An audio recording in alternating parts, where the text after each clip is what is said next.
Yes.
అయ్యా నా తండ్రి నా సమస్యని ఎదురు తీసుకొస్తున్నాను.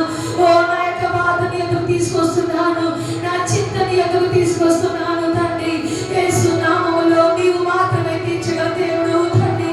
యేసు నామములో తీర్చబడును గాక, యేసు నామములో బాగుపడును గాక, ప్రతి సమస్య నుండి విడుదల వచ్చును గాక తండ్రి. నీకు వందనాలు వందనాలు. హల్లెలూయా హల్లెలూయా హల్లెలూయా హల్లెలూయా హల్లెలూయా హల్లెలూయా.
ఈ వాక్యం తృప్తిపరచబడను గాక నా తండ్రి. నీకు వందనాలు యేసయ్యా. నన్ను అంతో పెట్టి నడిపించుము తండ్రి. లోకం వైపు కాదు నా ప్రభువా, నీ వైపు చూచి కళ్ళు దయచేయి. నీ కొరకు నడిచే పాదములు దయచేయి. నీ కొరకు నా ప్రభువా నడిచే పాదములు దయచేయమని ప్రార్థిస్తున్నాం తండ్రి. ప్రతి విషయంలో నువ్వే సహాయం దయచేసి మహిమ పొందమని ఈ ప్రార్థన కూడిక ముగింపు వరకు నా ప్రభువా నీవు మాత్రమే అధ్యక్షత వహించి మహిమ పొందమని యేసు నామములో ప్రార్థిస్తున్నాము తండ్రి. ఆమేన్ ఆమేన్. అందరూ దయచేసి కూర్చుందాం.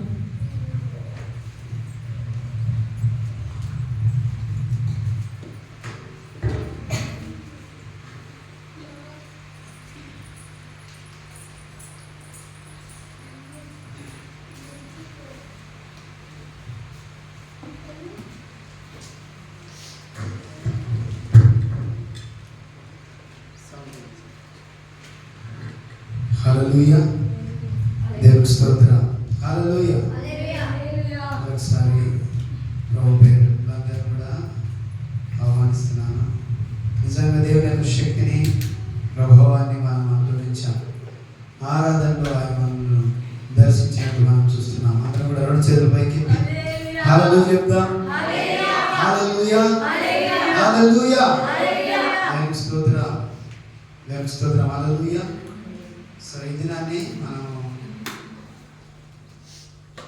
వాక్యాన్ని ధ్యానిద్దాం. చాలా సందర్భాల్లో మనము విని ఉన్న వాక్య భాగమే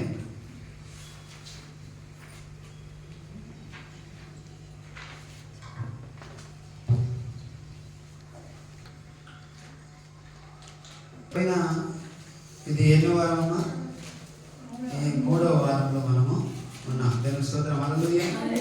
నూతన సంవత్సరం జరిగిపోయింది, కొత్త సంవత్సరం వచ్చింది. ఆల్రెడీ దాంట్లో కూడా మనం ఏమైపోయినాం, మొదటి నెల 3వ వారంలోకి వెళ్ళిపోయింది. దేవుని స్తోత్రం. హల్లెలూయా. చాలా దినములు ఫాస్ట్గా గడిచిపోవడం మనము గమనిస్తున్నాం. అవునా? అవును. దేవుని స్తోత్రం. హల్లెలూయా. కాబట్టి దేవుని యొక్క సన్నిధిలో మనము ఆయన యొక్క శక్తిని ప్రభావాన్ని పొందుకొని ఈ దినాన్ని ముందుకు సాగే, ప్రతిదినం ముందుకు సాగేవారుగా మనం ఉన్నాం. కాబట్టి ప్రతి బిడ్డ అలాగా ఉండాలని దేవుని వాక్యం ద్వారా మనము అనేక సందర్భాల్లో హెచ్చరించబడుతూ వస్తున్నాం. దేవుని స్తోత్రం. హల్లెలూయా. చాలా సందర్భాల్లో దేవుని యొక్క వాక్యం చేత మనము తీసుకొని ముద్రించబడి ముందుకు సాగుతూ వస్తున్నాం. అలాగే ఈ దినాన్ని మరి ఒక మంచి అంటే మనిషి నూతనంగా లేకపోతే కొత్త విధంగా మారడం అనే విషయాన్ని వ్యక్తిత్వం కానీ మనిషి రీతిగా కానీ అన్ని రీతిగా ఒక వ్యక్తి నూతనంగా మారడం అనే విషయాన్ని మనం చూద్దాం. సో కొత్త సంవత్సరంలో చాలా విషయాలను నూతన మనసు వచ్చినట్టుగా మరి తర్వాత అనేక విషయాలు మనం చదివాం, చూసాం. దేవుని స్తోత్రం. హల్లెలూయా. కాబట్టి ఈ దినాన్ని కూడా ఒక నూతనమైన రీతిగా ఆల్రెడీ మనకు తెలిసిన వాక్యాన్ని మనం ఒకసారి ధ్యానం చేద్దాం. అయితే దేవుని స్తోత్రం. హల్లెలూయా. సో చాలా సందర్భాల్లో వాక్యాన్ని వింటూ వాటిని గమనిస్తూ తర్వాత వాటిని నెమరు వేసుకుంటూ ధ్యానం చేస్తూ వస్తూ ఉంటాం. దేవుని స్తోత్రం. సో కానీ ఇంకా లోతైన విషయాలను, ఇంకా దేవుడు మనల్ని నడిపింపును, ఇంకా లోతుగా నడుస్తూ దేవుని యొక్క సన్నిధిని హత్తుకుంటూ ముందుకు సాగునట్టుగా దేవుడు మనల్ని నడిపించినట్టుగా మనము అనుదినం ప్రార్థన చేయాలి. దేవుని స్తోత్రం. హల్లెలూయా హల్లెలూయా. కాబట్టి ఆ విధంగా ముందుకు సాగాలని మరొకసారి ఒకసారి వాక్యం రాజుల గ్రంథంలో మనం చూస్తాం.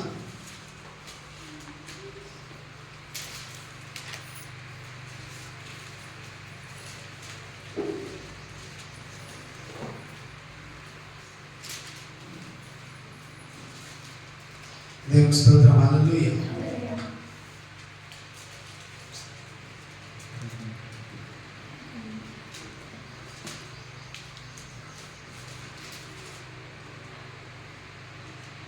ఓకే. అయితే 121 కీర్తన చదువుదాం. ఆ తర్వాత ఆ వాక్యాన్ని మనం చదువుకున్నాం. 121 కీర్తన మనకు తెలుసు. నా శ్రమలో నేను యెహోవాకు మొరపెట్టుకుని 21 కొండల తట్టు నా కన్నెత్తుచున్నాను. నాకు సహాయం ఎక్కడి నుండి వచ్చును? ఆమేన్. హల్లెలూయా. హల్లెలూయా. నాకు సహాయము ఎక్కడ నుండి వచ్చును? దేవునికి స్తోత్రం. హల్లెలూయా. హల్లెలూయా. చాలా సందర్భాల్లో మన జీవన విధానంలో కొనసాగిస్తున్నప్పుడు ఇలాగా మనము రకరకాల వైపు మనం చూస్తాం. దేని కొరకు చూస్తాం? సహాయము కొరకు. దేవునికి స్తోత్రం. హల్లెలూయా. హల్లెలూయా. సహాయం ఎక్కడి నుంచి వస్తుందేమని సహాయం కొరకు మనము చూస్తాం. కానీ కొన్ని సందర్భాలు ఏం చేస్తామంటే ఇదే సహాయం కొరకు మనుషుల మీద ఆధారపడతాం. తర్వాత మన స్నేహితుల మీద, లేకపోతే మన బంధువుల మీద, మన దగ్గర అనుకున్న వాళ్ళు ఎవరైనా చేస్తారేమని వారి మీద, కొన్ని సందర్భాల్లో అధికారుల మీద, కొన్ని సందర్భాల్లో నాయకుల మీద, కొన్ని సందర్భాల్లో రాజుల మీద మనం ఏం చేస్తాం? ఆధారపడతాం. సహాయాన్ని వాళ్ళు అందిస్తారని. దేవుని స్తోత్రం. హల్లెలూయా. సో కాబట్టి చాలా సందర్భాలు ఇలాగా మనం చేస్తుంటాం. అయితే ఇక్కడ మనం చూస్తున్న ఈ అంశాన్ని మనం చూస్తే ఒక వ్యక్తి తన జీవితంలో ఎలా నూతన పరచబడ్డాడు అనే విషయాన్ని మనము చూస్తాం. అయితే చూడండి, రాజుల గ్రంథం చూద్దాం ఒకసారి. ఇప్పుడు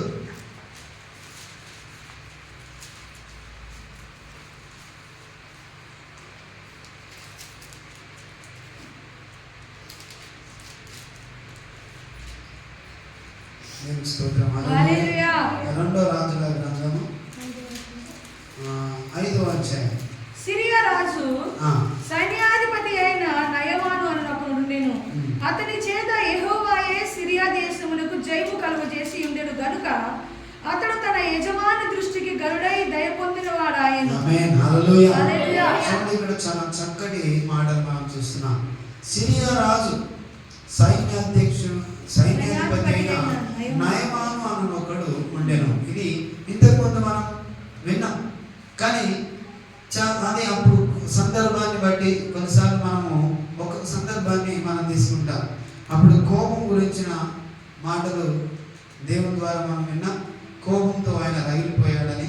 సో అందులో ఇంకొంచెం లోతుకి ఈరోజు మనలను దేవుడు నడిపించును గాక. చూడండి, సిరియా రాజు సైన్యాధిపతి అయిన నయమాను అను ఒకడు ఉండెను. అతని చేత యెహోవాయే సిరియా దేశమునకు జయము కలుగజేసి ఉండెను గనుక అతడు తన యజమాని దృష్టికి గనుడై దయ పొందిన వాడాయను. యజమాని దృష్టికి గనుడై దయ పొందిన వాడాయను. హల్లెలూయా. హల్లెలూయా. ఇక్కడ మనం చూస్తున్నాం అంటే ఏం చూస్తున్నాం అంటే ఈయన రాజు యొక్క దయ పొందినవాడు. ఆయన ఘనుడుగా ఉన్నాడు. దేవుని స్తోత్రం. హల్లెలూయా. ఆయన చాలా పరాక్రమశూరుడు. ఆయన యుద్ధానికి వెళ్ళిందంటే ఏం చేయబడుతుంది? విజయం వస్తుందంట. యుద్ధంకి వెళ్తే ఏమైందమ్మా? విజయం వస్తుంది. ఆయన అపజయం చూడని వాడుగా ఉన్నాడు అనమాట. అలాగా పరాక్రమశాలి, ఆయన బలవంతుడు, ఆయన యుద్ధ సన్నద్ధులుగా ఉండి ప్రతి సందర్భంలో ప్రతి యొక్క యుద్ధం వెళ్ళినప్పుడల్లా విజయం ఆయనకు వస్తుంది అన్నట్టుగా. అలాగా ఆయన అంత ఘనుడుగా అంటే రాజుకే ఆయన ఘనుడుగా ఉన్నాడు. అంటే రాజు చేత అభినందన పొందినవాడు. హల్లెలూయా. రాజు అతన్ని అభినందించేవాడు ఉన్నాడు. ఎందుకంటే ఈయన అతనికి రాజుకి విజయాన్ని అందిస్తున్నాడు, ఆ రాజ్యానికి విజయాన్ని అందిస్తున్నాడు. సో ఇలాగా ఈ యొక్క సందర్భాన్ని మనం తీసుకుంటే సిరియా రాజు ఈ యొక్క సేవకుని ద్వారా విజయాన్ని పొందుకున్నాడు. అయితే ఇది ఎవరు అందిస్తున్న విజయం అని మనం గమనిస్తే ఇంతకు ముందు కూడా ఒకసారి మనం చూసాం. ఎవరు అందిస్తున్నాడు ఇక్కడ? యెహోవాయే సిరియా దేశమునకు జయము కలుగజేసి ఉండెను గనుక. హల్లెలూయా. హల్లెలూయా. సిరియా దేశానికి ఈ యొక్క అధికారి చేత, సైనికుని చేత ఎవరు అందిస్తున్న విజయము? దేవుడు ఆయనకు విజయాన్ని ఇస్తున్నాడు. దేవుని స్తోత్రం. హల్లెలూయా. అయితే చాలా సందర్భాల్లో మనం ఇక్కడ సిరియా తర్వాత ఇంకొక రాజు కూడా ఉన్నాడు. ఎవరు ఆయన ఓడిపోయారు ఏంటి అని మనం చూస్తే కింద మనం గమనిస్తే 2వ వచనం మనం చదువుకుందాం. సిరియనులు గుంపు గుంపులుగా బయలుదేరి ఇశ్రాయేలు దేశం మీదకి పోయి ఉండిరి. వారచ్చట నుండి ఒక చిన్నదాన్ని చేరుకుని తేగా అది నయమాను భార్యకు పరిచయం. అంటే ఈ అధ్యాయం అంతా మనము ఒక్కొక్కటిగా మనం ధ్యానిస్తున్నాం. దేవుడు ఇక్కడ సిరియా వాళ్ళు గుంపుల ఇజ్రాయెల్ దేశం మీదకి వెళ్తున్నారు. అంటే ఎవరెవరికి యుద్ధం జరిగింది? సిరియాకు, ఇజ్రాయెల్. ఈ ఇజ్రాయెల్ ప్రజలేమో ఎవరన్నా దేవుని ఎరిగిన ప్రజలు. హల్లెలూయా. హల్లెలూయా. ఎవరమ్మా? ఇశ్రాయేలు ప్రజలు, దేవుని ఎరిగిన ప్రజలు. అయితే ఇశ్రాయేలు వాళ్ళు ఓడిపోయారు. ఎవరికి జయం వచ్చింది? సిరియా వాళ్ళకు జయం వచ్చింది. వీళ్ళు దేవుని ఎరిగిన ప్రజలుగా లేరు. హల్లెలూయా. అయితే ఇక్కడ మనం ఒక క్వశ్చన్ రావాలి, ఏంటి? ఇజ్రాయేల్ దేవుని ప్రజలు, వీళ్ళకి జయం రాకుండా సిరియాకు జయం వచ్చింది ఏంటి? హల్లెలూయా. సో ఎప్పుడన్నా ఆలోచన చేసినా మనకి జయం రావాలని మనం కోరుకుంటాం. మన దేవుడు మనకు జయం ఇస్తాడు. హల్లెలూయా. సో మన దేవుడు మనకు జయం ఇయ్యక వేరే తెలియని వాళ్ళకు, దేవుడు ఎరుగని ప్రజలకు ఈ జయం ఎందుకు ఇచ్చిండు దేవుడు? హల్లెలూయా. సో అని ఒకసారి ఆలోచన చేద్దాం. మనం చూడండి, నిజంగా మనం అనుకుంటాం అంటే మనం ప్రార్థన చేస్తున్నాం, మనము వాక్యం చదువుతున్నాం, మనం దేవుడి సన్నిధికి వస్తున్నాం, కానీ మనం అనుకున్న దాన్ని సాధించలేకపోతున్నాం, లేకపోతే మనం జయించలేకపోతున్నాం. కొన్ని విషయాలను, ఆత్మ సంబంధ విషయాలు కానీ లోక సంబంధ విషయాలు కానీ మనం ఏం చేయలేకపోతున్నాం అంటే జయించలేకపోతున్నాం. హల్లెలూయా. మనకి జయం రావాలనుకుంటాం, మనం ఓడిపోవద్దు అనుకుంటాం. ఖచ్చితంగా నేను దేవుడు నమ్మిన కాబట్టి నాకు జయం వచ్చి తీరుతుందని మనం అనుకుంటాం, అలాగా ఊహించుకుంటాం కొన్నిసార్లు.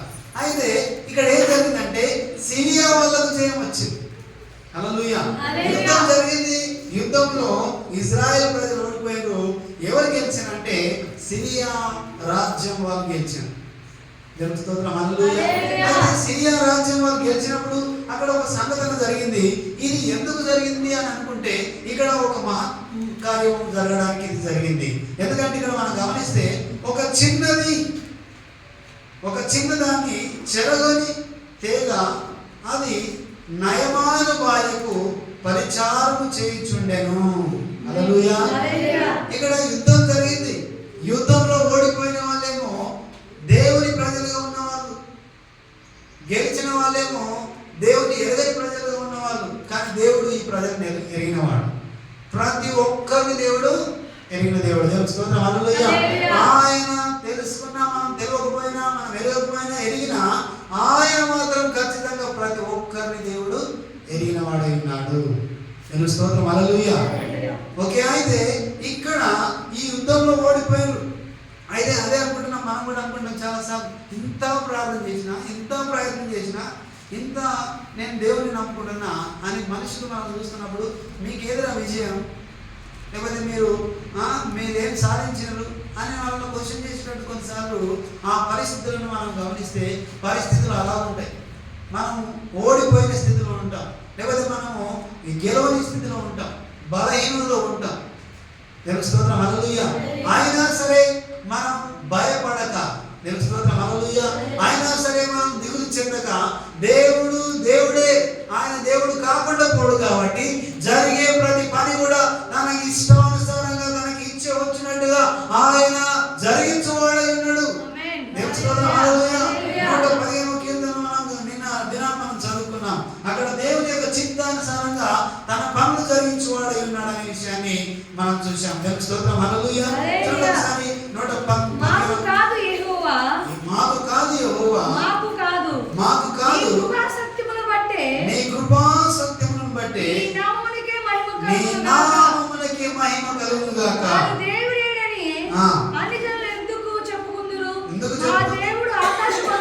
మా దేవుడు ఆకాశమందున్నాడు, తనకిచ్చి వచ్చినట్లుగా సమస్తమును ఆయన చేయుచున్నాడు. ఆమేన్. హల్లెలూయా.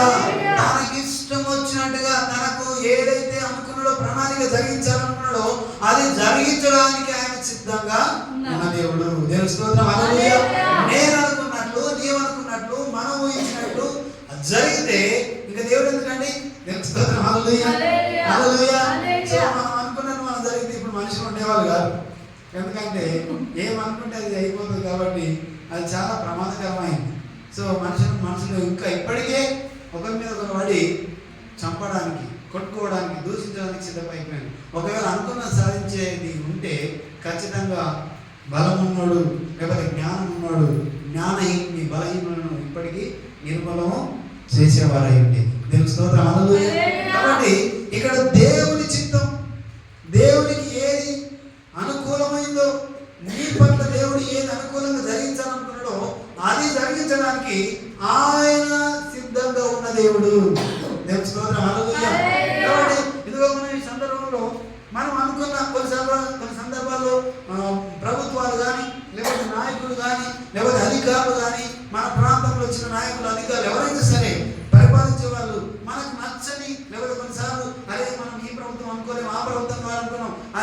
కాదు, అది దేవుని చిత్తం. ఏ ప్రభుత్వానికి అధికారము రావాలో అది దేవుని చిత్తం.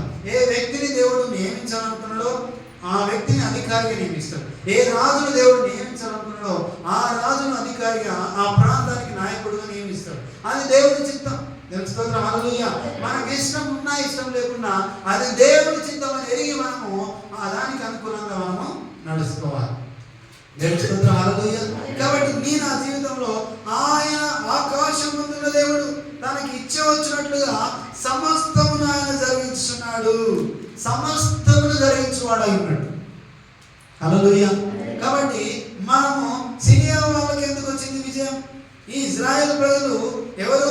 దేవుని బిడ్డలు, వీళ్ళకి రావాలి కదా విజయం అని అంటే అది మనం కొన్ని సందర్భాల్లో మన సొంత ఆలోచనలు. అందుకే దేవుని యొక్క ఆలోచనలు మనుషుల యొక్క ఆలోచనలు చాలా వేరుగా ఉన్నాయి. దేవుని స్తోత్రం హల్లెలూయా.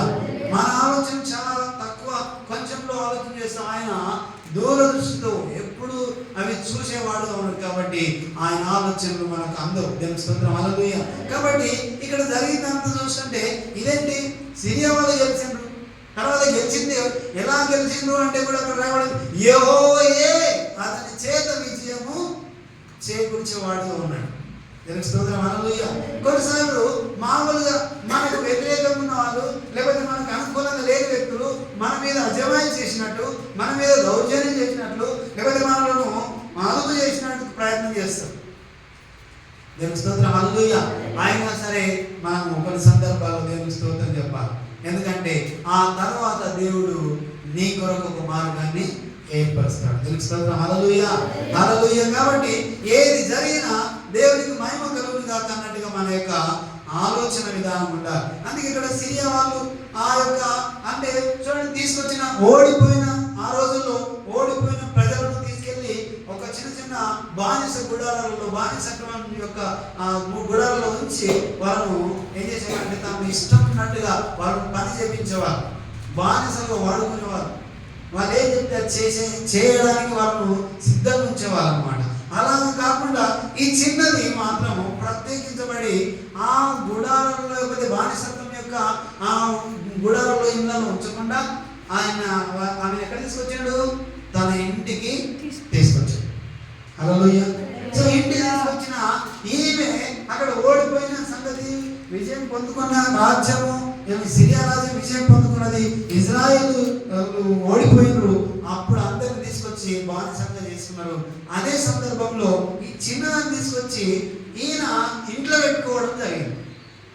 ఎందుకంటే బహుశా ఈ భార్య ఒకటిగా ఉంది, ఆమెకు సహాయం చేస్తుంది అని చెప్పి ఆమె తీసుకొని వచ్చి తన ఇంట్లో పెట్టుకోవడం జరిగింది. అలా పెట్టుకున్నప్పుడు చూడండి ఆమె ఏం చేస్తుందంటే పరిచారము చేస్తుంది. హల్లెలూయా. ఏం చేస్తుందమ్మా? పరిచారం చేస్తుంది. అంటే మనం ఇక్కడ చాలా ఒక లోతైన విషయాన్ని మనం గమనించాలి. దేవుని సన్నిధిలో నీకు ఒక అవకాశం, లేదా దేవుని సన్నిధిలో నీవు ఎక్కడ ఉంచబడ్డావో అక్కడ నువ్వు ఏం చేయాలంటే పరిచారం చేసేవాడుగా, హల్లెలూయా, పరిచారం జరిగించేవాడుగా మనం ఉండాలి. ఆ పరిస్థితిలో ఆ పనికి తగ్గట్టుగా మనము ఆ ప్రాంతంలో మెలుక్కునేవాడుగా ఉండాలి. అక్కడ ఈ సైన్యాధ్యక్షుని యొక్క కుటుంబంలో ఇంట్లో ఆమె ఉండింది. ఆమె ఆయన భార్యకు ఆమె పరిచయం జరిగిస్తున్నది. సహాయం అందిస్తున్నది. ఇంతమంది మనం గమనిస్తే ఇదే దాంట్లో 4వ అధ్యాయంలో గనురాలైన ఒక స్త్రీ ఉన్నది. ఆమె ఏం చేసింది? ఆ దైవజనుడు వస్తున్నాడు పోతున్నాడు కాబట్టి ఈయన చాలా మంచివాడుగా ఉన్నాడు అని చెప్పి ఆమె మేడ గదిలో ఒక చిన్న గదిని నిర్మించి ఆమెకు పరిచారము చేస్తూ వచ్చింది. హల్లెలూయా. అయితే ఆమెకు అవసరం లేదు. there is no need to servant of God. అక్కడ అవసరం లేదు. కానీ ఆమె అంత గనురాలైనప్పుడు కూడా దేవుని పరిచర్యను ఎక్కువగా ఎంచి సేవకునికి ఆమె పరిచారము చేసింది. దేవుని స్తోత్రం. హల్లెలూయా. సో ఇక్కడ కూడా చూడండి, దేశం ప్రాంతం కాని ప్రాంతంలో ఇక్కడ ఆమె బానిసగా తీసుకొచ్చింది, ఆ ఇంట్లో ఉంచబడింది. అక్కడ కూడా ఆమె పరిచారము జరిగిస్తున్నది. ఇదే సందర్భం ఆమెకు అవకాశం దొరికింది. దేవుని స్తోత్రం. హల్లెలూయా. చూడండి, ఎక్కడున్నావు అనేది కాదు, ఏం చేస్తున్నావు అనేది కాదు, ఎక్కడ ఉంచబడ్డావు అనేది కాదు, కానీ నీవు దేవునికి కనెక్ట్ అయి ఉన్నావా లేదా అనేది చాలా ప్రాముఖ్యమైనది. దేవుని స్తోత్రం. హల్లెలూయా. నీవు ఏ ప్రాంతం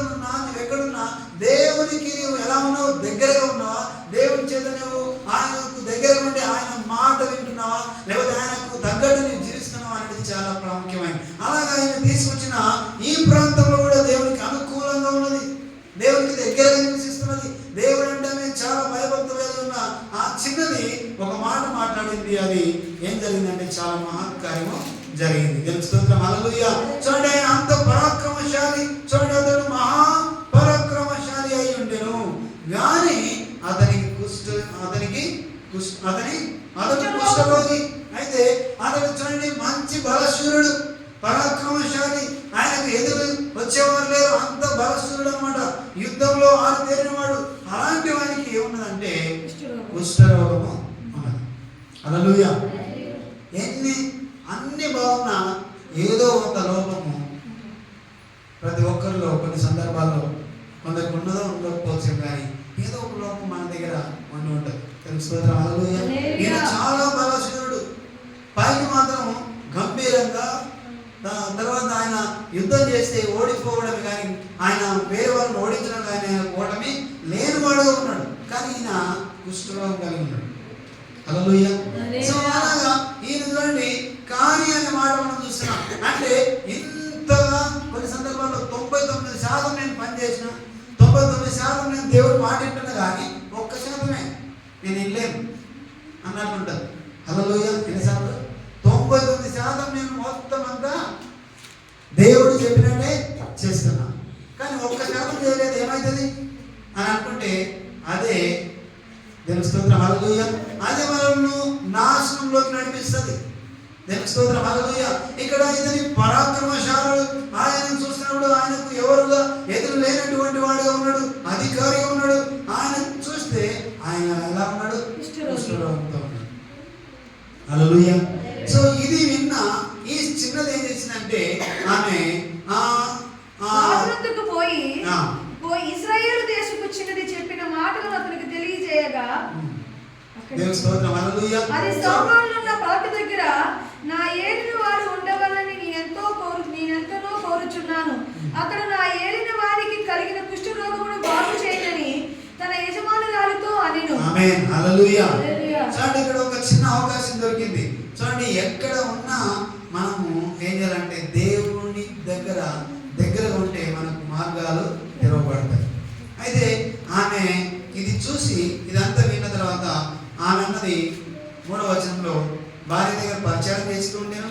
అది నా ఏలిన వారికి కలిగిన కుష్ఠరోగమును బాగు చేయనని తన యజమానురాలితో అనెను. ఆమేన్, హల్లెలూయా, హల్లెలూయా.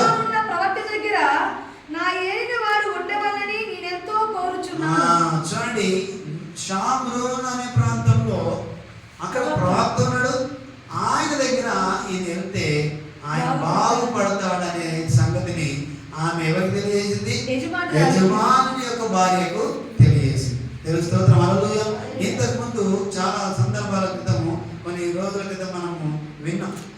ఆమె చూడండి, ఈమె యజమాని యొక్క భార్య చెప్పింది, అయ్యా ఈయన నా యజమానుడు షామ్రోనులో ఉన్న ప్రవక్త దగ్గరికి వెళ్తే ఖచ్చితంగా ఆయన బాగుపడతాడని చెప్పి ఆమె మాట్లాడింది. చూడండి, ఈమె ఏం చెప్తుంది? దేవుని గురించి లేకపోతే దైవ సేవకుని గురించి ఒక విశ్వాసపు మాటలు పలుకుతున్నది. హల్లెలూయా. ఆ విశ్వాసం మాటలు ఏంటంటే అది జరుగుతుంది అని. చూడండి, ఆయన అక్కడ వెళ్తే ఖచ్చితంగా జరుగుతుంది అంటే, ఆయన వెళ్ళినప్పుడు ఖచ్చితంగా జరుగుతుందనే మాటలు ఆమె మాట్లాడుతుంది. ఎందుకంటే తన దేవుని మీద, తన యొక్క నాయకుని మీద, తన యొక్క దైవ సేవకుని మీద ఎంత విశ్వాసంతో మాట్లాడుతుందంటే, ఆమె దేశంలో ప్రాంతం కాని ప్రాంతంలో, ఇల్లు కాని ఇల్లులో ఉన్నది, ఆమె బాధ్యత ఉన్నది, అక్కడ పరిచయం చేస్తుంది. కానీ ఆమెకు అవకాశం దొరికిన వెంబడే స్వస్థత నా దేవునిది, స్వస్థత ఆయన చేస్తాడు అనే మాటలు ఆమె పలకడం జరిగింది. హల్లెలూయా. పరిచయం చేసిన ఈ చిన్నదానికి అవసరం లేదు. ఎందుకులే, నాకెందుకు, ఆయన ఎట్లుంటే మనకేంటి, నన్ను బానిస తీసుకొచ్చాను, లాక్కొచ్చాను, ఏదో జీవిస్తున్నానంటే జీవిస్తున్నా, నేను ఎందుకు చెప్పాలి అని అనుకోలేదు. అవకాశం దొరికిన వెంబడే ఆమె అన్నది, నా ఏలిన వాడు షామ్రోనులో ఉన్న ప్రవక్త దగ్గర ఆయన ఉంటే ఖచ్చితంగా ఆయన బాగుపడతాడు అనే మాట చెప్పింది. హల్లెలూయా. చూడండి, ఇక్కడ ఈమె ఈ యజమానురాలతో చెప్పినప్పుడు అక్కడ ఏం జరిగిందంటే, అంతకుముందు ఇజ్రాయెల్ ఓడిపోయింది. హల్లెలూయా. సో అయితే ఇక్కడ ఏం చూసామంటే మనము ఆమె విశ్వాసం మాటలు, దేవుడు జరిగిస్తాడు, స్వస్థత ఇచ్చే దేవుడు ఆయన అని నమ్మకత్వం ఉన్నది కాబట్టి ఆమె మాత్రం భయపడగా ఆ మాటలు మాట్లాడి చూడండి, కొన్నిసార్లు ఒకవేళ ఆయనకి ఇష్టం లేకపోతే, ఆయనకు నచ్చకపోతే ఆమెను అక్కడికక్కడే శిక్షించే అవకాశం ఉంటుంది, అవసరం లేని యొక్క సలహాలు ఇవ్వడం ద్వారా. దేవుని స్తోత్రం, హల్లెలూయా. కానీ ఆమె ఏమాత్రం భయపడక, ఎందుకంటే ఆమెకు తెలుసు తన దేవుడు స్వస్థపరుస్తాడు. దేవుని స్తోత్రం, హల్లెలూయా. అయితే ఇది అంతా విన్న ఈ యొక్క మాట న్యాయమాను తెలిసిపోయిన తర్వాత న్యాయమాన్ ఏం చేసినంటే డైరెక్ట్గా రాజు దగ్గరికి వెళ్ళి, ఏ రాజు దగ్గరికి వెళ్ళండి, వాళ్ళ యొక్క రాజు దగ్గరికి వెళ్ళి, దేవుని స్తోత్రం, హల్లెలూయా. ఆ యొక్క రాజు దగ్గరికి వెళ్ళి రాజు దగ్గర ఈ విషయాన్ని తెలియజేస్తే అప్పుడు ఆ రాజు ఏం చెప్పిందంటే, ఇంకా ఆ తర్వాత ఆయన ఒక పత్రం రాసిచ్చి, తర్వాత ఒక ధనధాన్యాలను ఇచ్చి, ఇదిగో నీవు నీ కొరకు, అంటే ఇప్పుడు వీళ్ళు అధికారిగా చూడండి, ఇప్పుడు పరిపాలన పరంగా ఉన్నారు కాబట్టి, ఒక స్థాయిలో ఉన్నారు కాబట్టి, ఆ రాజు కింద ఆయన అధికారి కాబట్టి, సైన్యాధ్యక్షుడు కాబట్టి, ఈయన ఎవరి దగ్గరికి వెళ్ళినంటే రాజు దగ్గరికి వెళ్ళింది. రాజు దగ్గరికి వెళ్తే రాజు ఏం ఆలోచన చేస్తాడు, రాజు కాబట్టి రాజు హోదాలో రాజు ఆలోచన చేస్తాడు. హల్లెలూయా. ఆయన ఏమంటే ఒక పత్రం రాసిస్తా, అంటే ఒక అనుమతి పత్రం రాసించి ఆ రాజు దగ్గర నేను పంపిస్తా, దాంతోపాటు నీకేమిస్తా, ఎంత ధనం కావాలో నీవు దాన్ని తీసుకొని వెళ్ళాలి. హల్లెలూయా. సో అంటే ఇక్కడ ఏం జరుగుతుందంటే ఈయన వెళ్ళవలసింది ఎక్కడ వెళ్ళాలి వాస్తవానికి అంటే ఆ దైవ సేవకుడి దగ్గరికి వెళ్ళాలి. కానీ మొదట ఆయన వెళ్ళిన దగ్గర వెళ్ళాడు, రాజు దగ్గరికి వెళ్ళాడు. దేవుని స్తోత్రం, హల్లెలూయా. చూడండి, ఇక్కడ మనం ఇంతకు చదువుకున్న మొదటి వచనాన్ని మనం చూస్తే 121 కీర్తనలో ఏం చూస్తున్నాం మనం, కొండల తట్టు నేను కనులెత్తి చూస్తున్నాను, సహాయము ఎక్కడి నుంచి వస్తుంది. హల్లెలూయా. ఆ సహాయం ఎక్కడి నుంచి వస్తుందని కొండల తట్టు మనం కనులెత్తి చూస్తాం. చాలా సందర్భాల్లో మనం కూడా అన్ని మన దగ్గర ఉన్నప్పుడు కూడా మనం కొన్నిసార్లు ఆ అందుబాటులో ఉన్న వాళ్ళ దగ్గరికి, హల్లెలూయా, ఎవరైతే గొప్పవారు ఉన్నారో, ఎవరైతే మనకు పరిచయం ఉన్నారో వాళ్ళ దగ్గరికి మనం పరిగెత్తుతాం. హల్లెలూయా.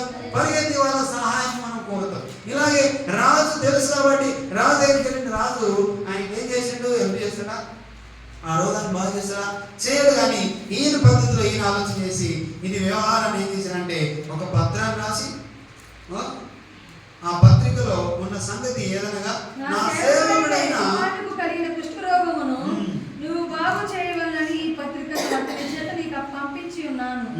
ఇశ్రాయేలు రాజు ఈ పత్రికను చదివి వస్త్రములు చింపుకుని చంపుటకు బ్రతికించుటకు నేను దేవుడునా, ఒకరికి కలిగిన కుష్ఠరోగమును మానుకోమని నా యొద్దకు ఇతడు పంపటమేమి, నాతో కలహమునకు కారణము అతడు ఎట్లు వెతుకుచున్నాడో మీరు ఆలోచించండి. హల్లెలూయా.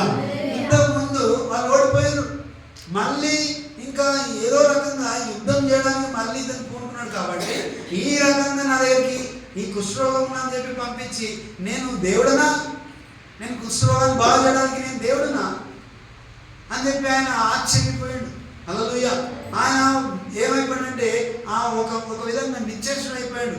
నాతో మళ్ళీ యుద్ధం చేయడానికి ప్రయత్నం చేస్తున్నారు, నన్ను ఓడించడానికి మళ్ళీ ప్రయత్నం చేస్తున్నారు, ఎలాగైనా ఈ ప్రయత్నం భరించాలని వాళ్ళు ప్లాన్ చేస్తున్నారు అని చెప్పి ఆయన ఎంతో వేదన చెంది ఏం చేసినంటే ఆయన అంగి చెప్పేస్తున్నారు. హల్లెలూయా. అంటే చూడండి, మనం చాలా సందర్భాల్లో ఏం చేయని పరిస్థితిలో ఉన్నప్పుడు మన కోపం వచ్చిందనుకో, లేకపోతే ఏదైనా పడగొడతాం, లేకపోతే ఏదైనా నెట్టేస్తాం, ఏదైనా విసిరేస్తాం.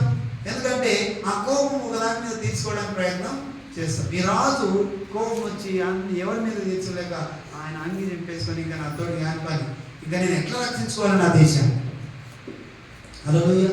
ఇంతకు ముందే వాళ్ళు నన్ను ఓడించిపోయారు, ఇంకా నా దేశానికి అపాయం ఉంది, ఇంకా ఈ ప్రజలను ఎలా కాపాడుకోవాలి, ఈ రకంగా మళ్ళీ యుద్ధం చేయడానికి వీళ్ళు కోరుకుంటున్నారు అని చెప్పి ఆయన ఎంతో వేదన చెందినట్టు మనం చూస్తాం. దేవుని స్తోత్రం, హల్లెలూయా. చూడండి, రాజుల దగ్గరికి వెళ్తే కొన్నిసార్లు సహాయం రాదు. దేవుని స్తోత్రం, హల్లెలూయా. రాజుల హోదాలో ఆలోచన చేస్తారు.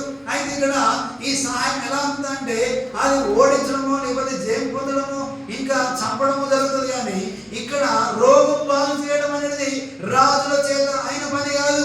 దేవుని స్తోత్రం, హల్లెలూయా. రాజు అంటున్నాడు ఇది కేవలము యుద్ధం కొరకు మాత్రమే ప్లాన్ చేసింది తప్ప వీళ్ళు ఈ శ్వాసన కొరకు కాదు. దేవుని స్తోత్రం, హల్లెలూయా. మనం కూడా చూస్తున్నప్పుడు కొన్ని వ్యక్తులను మనం చూసి వాళ్ళ దగ్గరికి వెళ్తాం, కానీ వాళ్ళ వల్ల కానే కాదు కొన్నిసార్లు. ఇక్కడ వీళ్ళు ప్లాన్ చేస్తున్నట్లని ఆయన భయపడిపోయి ఎంతో నిశ్చేష్టుడైపోయి అయ్యో ఎలా నా దేశాన్ని కాపాడుకోవాలని చెప్పి తను ఆయన తన అంగిని చింపుకొని నేను దేవుడు నా కుష్ఠరోగాన్ని బాగు చేయడానికి హల్లెలూయా అని ఆయన నిశ్చేష్టుడైపోయినట్టు మనము చూస్తాం. దేవుని స్తోత్రం. హల్లెలూయా. అంతకుముందు 5వ వచనం మనం చదివితే సిరియా రాజు నేను ఇజ్రాయేలు రాజులకు దూత చేత పత్రిక పంపించదనని ఆజ్ఞ ఇచ్చును గనుక అతడు 20 మణుగుల వెండియు 1,20,000 రూపాయలు బంగారును 10 దుస్తులు బట్టలను తీసుకుని పోయి ఇజ్రాయేలు రాజులకు పత్రికను అప్పగించెను. ఆమేన్. హల్లెలూయా.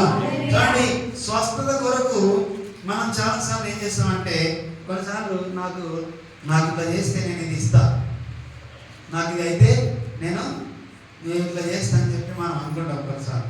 ఇక్కడ రాజు పత్రం ఇచ్చి తర్వాత ఎంత 1,20,000 రూపాయలు బంగారమును 10 దుస్తుల బట్టలను ఇంకా 20 మణుగుల వెండిని ఆయనతో ఇచ్చి పంపించింది. హల్లెలూయా. హల్లెలూయా. అయితే ఇక్కడ మనం ఏం చేస్తామంటే ఆయన అధికారంలో ఉన్నాడు, అధికారంతో వెళ్తున్నాడు, తర్వాత రాజ్యాంగంతో వెళ్తున్నాడు, తర్వాత స్వస్థత ఒకవేళ అయితే ఇవన్నీ ఆయనకి ఇచ్చే ఆ రాజుకి ఇచ్చేస్తే వాళ్ళు అక్కడ ఏమైనా చేస్తారని చెప్పి అంటే ఒక స్వస్థత మనము ట్రీట్మెంట్ కొరకు వెళ్తే డాక్టర్ దగ్గర డబ్బులు ఇస్తాం, కానీ దేవుని దగ్గర ఏదో ఇస్తే మనకి ఇది వస్తుంది అనేది లేదు. దేవుని స్తోత్రం. హల్లెలూయా. నీ విశ్వాసంతో లోబడే తత్వంతో మాట విని ఆయన మాటకు లోబడితే చాలు, ఆయన నిన్ను ఏం చేస్తాడు? ఆయన స్వస్థపరిచే దేవుడై ఉన్నాడు. దేవుని స్తోత్రం. హల్లెలూయా. ఆయన మీద నమ్మకం ఉంచితే చాలు, ఆయన బాగుపరిచే దేవుడు అయినాడు. ఇవన్నీ కూడా కేవలము అవి ఏమైపోతాయంటే ఏదో నీకు ఇస్తే నాకు చేస్తా అన్నట్టుగా ఉంటాయి తప్ప అక్కడ ఏ కార్యము జరగదు. దేవుని స్తోత్రం. హల్లెలూయా. అయితే ఇక్కడ ఈ రాజు తెచ్చిన తర్వాత రాజు అంగి చెప్పుకొని భయపడిపోయాడు, ఇంకా యుద్ధం జరగడానికి ప్లాన్ చేస్తున్నాడని చెప్పి. ఎందుకు అంటే ఇక్కడ ఇంతకుముందు వీళ్ళు ఓడిపోయారు, మళ్ళీ యుద్ధం జరిగితే మళ్ళీ ఓడిపోతారు, ఉన్న వాళ్ళందరినీ కూడా వాళ్ళు ఏం చేస్తారంటే బానిసలు తీసుకెళ్తారు అని చెప్పి భయంతో ఆయన వణికిపోయినట్టు మనము చూస్తున్నాం. దేవుని స్తోత్రం. హల్లెలూయా. కాబట్టి ఇక్కడ ఈ చిన్నది చెప్పిన ఈ మాట ఎక్కడ దాకా వెళ్ళిందంటే రాజుల దగ్గరికి వెళ్ళింది. దేవుని స్తోత్రం. హల్లెలూయా. కానీ నేను మాట్లాడుతున్న ఏ మాట అయినా సరే దేవుని యొక్క బిడ్డగా దేవునికి దగ్గరగా ఉండి దేవునితో కనెక్ట్ అయ్యి నువ్వు మాట్లాడితే నీవు ఇంట్లో మాట్లాడొచ్చు, నీవు లోపల మాట్లాడొచ్చు, అది ఎలుగెత్తి ఎంత దూరమైన ఆ మాట వెళ్తుంది. తెలుస్తుంది. హల్లెలూయా. అది రాజుల దగ్గరికి వెళ్తుంది, రాజులను మారుస్తుంది, మనుషులను మారుస్తుంది, మనుషులను లోబడేటట్టు చేస్తుంది. అది ఎంత ప్రభావితమైన చేయగలదు. ఎందుకంటే నీవు దేవుని కుమారుడు, దేవుని బిడ్డగా నీవు దేవుని మీద విశ్వాసం ఉంచి ఆ మాట మాట్లాడతావు. దేవుని స్తోత్రం. హల్లెలూయా. అయితే ఆయన ఎంతగానో భయపడిపోయి ఇంకా యుద్ధం జరిగేటట్టుంది, ఇంకా ఈ రకంగా యుద్ధం వస్తున్నానని చెప్పి ఆ రాజు ఏం చేయలేకపోయాడు. నేను దేవుడనా? నిజంగానే మనుషులు స్వస్థత ఇవ్వలేరు. హల్లెలూయా. ఎవరు కూడా స్వస్థత ఇవ్వలేరు. ఏ నామం దగ్గర మనకు స్వస్థత దొరకదు. దేవుని స్తోత్రం. హల్లెలూయా. ఈ నామం మాత్రమే, ఈ నామంలో మాత్రమే నీకు రక్షణ దొరుకుతుంది, స్వస్థత దొరుకుతుంది. ఈ లోకంలో ఏ నామం కింద మనకు స్వస్థత రక్షణ దొరకదు. కానీ ఈ నామంలో ఇదిగో రాజులు ఉన్నారు, ప్రధానులు ఉన్నారు, యాజకులు ఉన్నారు. స్వయంగా ఇతనే ఎవరితని? సైన్యాధ్యక్షుడు. హల్లెలూయా. ఎవరైనా సైన్యాధ్యక్షుడు. ఇతని కూడా రాజు తర్వాత ఆ దేశంలో సెకండ్ స్థానంలో లో ఉన్నవాడు. అతని కూడా వచ్చింది అనారోగ్యంతో ఉన్నాడు. హల్లెలూయా. రాజులైనా సరే, యాజకులైనా సరే, ఇంకా ఎవరైనా సరే కొన్నిసార్లు మనం ఇంతగా ఉంటాం కానీ మనకేదో ఒకటి మనం బలహీనపరిచేటటువంటి పరిస్థితి ఉంటుంది. దేవుని స్తోత్రం. హల్లెలూయా. కాబట్టి ఇక్కడ మనం గమనిస్తే ఆ రాజు భయపడిపోయి ఈ ఆలోచిస్తున్నారు యుద్ధం చేయడానికి అని చెప్పి. అంటే 8వ వచనంలో ఆయన తన వస్త్రములను చింపుకున్న సంగతి దైవజనుడైన ఎలీషాకు వినబడినప్పుడు అతడు ఈ వస్త్రములను ఎందుకు చింపుకుంటేవి? ఇశ్రాయేలులో ప్రవక్తలు ఉన్నాడని అతనికి తెలియబడినట్లు అతని యొద్దకు రానిమ్ము అని అతని నా యొద్దకు రానిమ్ము అని రాజునకు వర్తమానం చేసెను. హల్లెలూయా. హల్లెలూయా. చూడండి, లాస్ట్ కు చేరవలసిన మాట ఎక్కడ దాకా చేరిందమ్మా? ఎవరు చేరాలను వాళ్ళ దగ్గరికి ఆ మాట చేరింది. దేవుని స్తోత్రం. హల్లెలూయా. షామ్రోన్లో ఉన్నటువంటి ప్రవక్తకు ఆ మాట చేరింది. రాజు దగ్గరికి వచ్చిండ్రు, పత్రం ఇచ్చిండ్రు, తర్వాత రాజు అంగీ వేసుకున్నాడు, అంతా కూడా బాధపడిండు అని చెప్పి ఈ విషయాన్ని ఎవరికి తెలిసిందంటే ఎలీషాకు తెలిసింది. ఎవరు తెలిసింది? ఎలీషాకు తెలిసింది. హల్లెలూయా. చూడండి, మనుషులతో కాదు కానీ దేవునితో జరుగుతుందనే నమ్మకము ఈ చిన్నది అనుకున్నది కాబట్టి ఆమె చెప్పిన మాట దాదాపుగా రాజులు రాజులు రాజులు మాట్లాడుకోవాల్సిన అవసరం వచ్చింది. ఆ తర్వాత ఎక్కడ దగ్గర వెళ్ళిందంటే అది దైవ సేవకునికి దగ్గరికి వెళ్ళింది. ఆ మాట విన్న ఇతని ఎందుకు నీవు వాస్తవం చెప్పుకున్నావు? హల్లెలూయా. చాలా సందర్భాల్లో మనం ఏం చేస్తామంటే మన సొంత ఆలోచనతో చేసి, ఇదిగో రాజులైనా సరే ఇంతకు మనం చదువుకున్నాం, కొండలతో మనం చూస్తే మనకు సహాయం రాదు, కానీ కొన్నిసార్లు రాజులు నమ్ముకుంటే కూడా సహాయం రాదు. చూడండి, ఒక వాక్యాన్ని మనం గమనిస్తే ఇక్కడ ఒక మాట ఉంది. కీర్తన గ్రంథంలో 115వ దేవుని స్తోత్రం. హల్లెలూయా.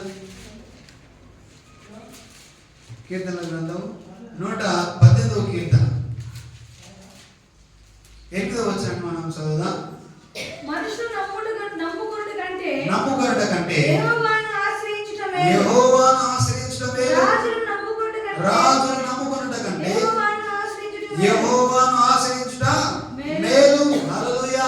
చూడండి, మనుషులను నమ్ముకుంటాం, రాజులను నమ్ముకుంటాం, ఎవరి దగ్గర ఉంటే మనం ఏం చేస్తామంటే నమ్ముతాం, ఇది జరిగి తీరుతుంది, ఇది నాకు ఇది జరిగిస్తారు, వీళ్ళు మేలు చేస్తారని మనం నమ్ముతాం. కానీ వాక్యం చెప్పిస్తుంది, మనుషులను నమ్ముట కంటే యెహోవాను ఆశ్రయించుట మేలు, రాజులను నమ్ముట కంటే యెహోవాను ఆశ్రయించుట మేలు. హల్లెలూయా.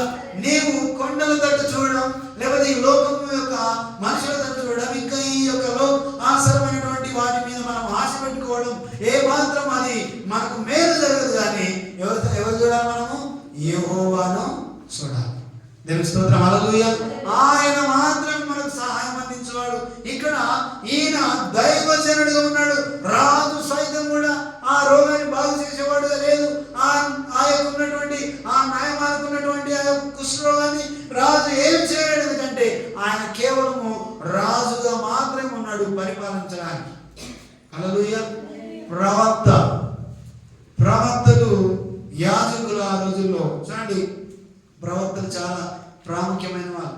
దేశంలో ప్రాంతంలో ఎక్కడైతే ప్రార్థన ఉంటుందో, ఎక్కడైతే మనుషుల కొరకు, రాజుల కొరకు, యాజకుల కొరకు ప్రార్థన చేస్తారు, దేశ నాయకుల కొరకు ప్రార్థన చేస్తారు, అక్కడంతా కూడా ఆ ప్రాంతంలో నెమ్మది సమాధానంతో ఆ ప్రాంతం అంతా కూడా ఉండి ఉంటుంది. దేవుని స్తోత్రం. హల్లెలూయా. మనం కూడా అనేక సందర్భాల్లో నాయకుల కొరకు, రాజుల కొరకు, పరిపాలకుల కొరకు, అందరి కొరకు మనం ప్రార్థన చేస్తాం. ఆ ప్రార్థన ఫలితాన్ని ఇస్తుంది. కాబట్టి దేశం అంతా కూడా కొన్ని సందర్భాల్లో మంచి మానవుడు కొనసాగించే అవకాశము ఉంటుంది. దేవుని స్తోత్రం. హల్లెలూయా. ఇక్కడ కూడా ఎందుకయ్యా నువ్వు రాజు, ఎందుకు నువ్వు అన్ని చెప్పుకున్నావు, నాకు నా ఎదురు పంపించు. ఇగో ఈ దేశంలో ఒక దైవ సేవకుడు ఉన్నాడని, ఇక్కడ ఒక ప్రవక్త ఉన్నాడని వారికి తెలిసినట్లుగా నా ఎదురు పంపించు. హల్లెలూయా. నా ఎదురు పంపించమని చెప్పి అంటే ఆయన ఎదురుకు వచ్చిండు. చూడండి, ఇక్కడ కూడా కొంచెం మనం లోతుగా ఆలోచన చేస్తే ఆయన ఎదురుకు వచ్చినప్పుడు కూడా ఆయన ఎలా వెళ్ళిండు అని అంటే రథములతోను వచ్చి ఎలీషా ఇంటి ద్వారము ముందర నిలిచి ఉండగా, ఎలీషా, నీవు నీ యొర్దాను నదికి పోయి 7 మార్లు స్నానము చేయము, నీ ఒళ్ళు మరలా బాగై నీవు శుద్ధుడవగుదు అని అతనితో చెప్పుటకు ఒక దూతను పంపాను. ఆమేన్. హల్లెలూయా. చూడండి, అతని దగ్గరికి వచ్చిండు అంటే ఇక్కడ ఏం చెప్తున్నాడంటే ప్రవక్త ఉన్నాడు అనే సంగతిని వాళ్ళకి తెలిసినట్టుగా ఆయన నా దగ్గర పంపించి. హల్లెలూయా. అప్పుడు ఎంత ధైర్యం ఉండాలి ఆ వ్యక్తిని నా దగ్గర పంపించండి అని చెప్పడానికి. ఆయనకు ఆ బాగుపరిచే శక్తి, దేవుని మాట ఆయనకు విడుదల చేసే అవకాశం ఉంది. కాబట్టి ఆయన తన దగ్గరికి పంపించమన్నప్పుడు ఆయన వచ్చిండు. వచ్చిన వెంబడి ఒక దూతను పంపిండు. అంటే తన దగ్గర ఒక వ్యక్తిని పంపించి ఆయన ఏమన్నాడంటే మన భాషలో, నీ వెళ్ళి యోర్దాను నదిలో అంటే మునగయ్యా 7 మార్లు మునగని చెప్పాడు. ఎవరు రాలేదు? దైవజనుడు వచ్చి రాలేడు. ఈయన అనుకున్నాడు, ముందు మనం చాలాసార్లు చూసినాం, ఈయన వచ్చి రాగానే దైవజనుడు ఏం చేశాడు? నేను వస్తున్నా కాబట్టి, సైన్యాధ్యక్షుడు వస్తున్నా కాబట్టి వెంటనే లేచి వచ్చి పరిగెత్తుకొని వచ్చి, అయ్యా వందనాలు, నువ్వు రావడం ధన్యత, మాకు చాలా మేలు జరిగింది, ఏంటి సంగతి, ఏం చేయాలి, ఏమేం చేయాలి ఏంటి అని అంటడేమనుకున్నాడు ఆయన. హల్లెలూయా. సో ఇలాంటి ఆలోచన మనం చేస్తాం కొన్నిసార్లు. అంటే అక్కడ ఉన్నటువంటి వ్యక్తి ఎవరు అంటే ఆయన సైన్యాధ్యక్షుడు కాబట్టి ఆయన ఈ రీతిగా వహించాడు. ఆయన రాకపోగా ఎవరిని పంపించాడు? తన దగ్గర ఉన్నటువంటి మామూలుగా పరిచారకుని పంపించి నువ్వు యోర్దాను నదిలో 7 మార్లు మునగంట అని చెప్పాను. హల్లెలూయా. చూడండి, ఈయన వచ్చిన విధానం ఎలా ఉందంటే డబ్బు తీసుకొచ్చిండు, బంగారం తీసుకొచ్చిండు, దుస్తులు తీసుకొచ్చిండు, ఇవన్నీ తీసుకొచ్చిండు. ఇవన్నీ తీసుకొని వచ్చి ఆయన ముందు నిలబడితే ఆయన వచ్చి నన్ను అంటే కొన్నిసార్లు మనం ఊహించుకోవడం అంటే ఎవరన్నా మనం ఎక్కడన్నా వెళ్తుంటే నన్ను ఇట్లా ఆహ్వానం పలుకుతారు, నాకు ఇట్లా చేస్తారు, నాకు మర్యాద చేస్తారు, లేకపోతే నాకు ఇంత గౌరవాన్ని ఇస్తారు అని చెప్పి కొన్నిసార్లు మనం ఊహించుకున్నట్లు కాకపోతే కొన్నిసార్లు మనం ఏమవుతాం, అయ్యా అనుకున్నది కాదని అనుకుంటాం. కాకపోతే కొన్నిసార్లు అలాంటిది జరగదు. అయినా సరే కొన్నిసార్లు మనం కృంగిపోతాం. ఇక్కడ ఈయన కూడా అలా జరిగింది. నేను సైన్యాధ్యక్షుడిని, ఫలానా దేశానికి, ఆ దేశాన్ని ఓడించిన వాడిని, ఇంకా నేను వెళ్ళాగానే నాకు ఇదంతా జరుగుతుంది అనుకున్నాడు.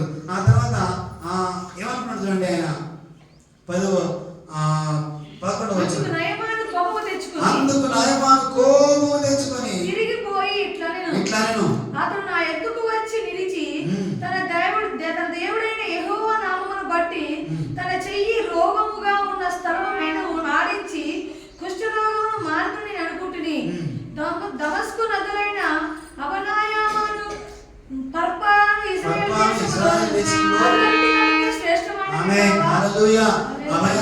తర్వాత పర్పాన దేశం, మా దేశంలో ఈ ఇజ్రాయెల్ దేశంలో కన్నా నదులు శ్రేష్టమైన నదులు ఉన్నాయి.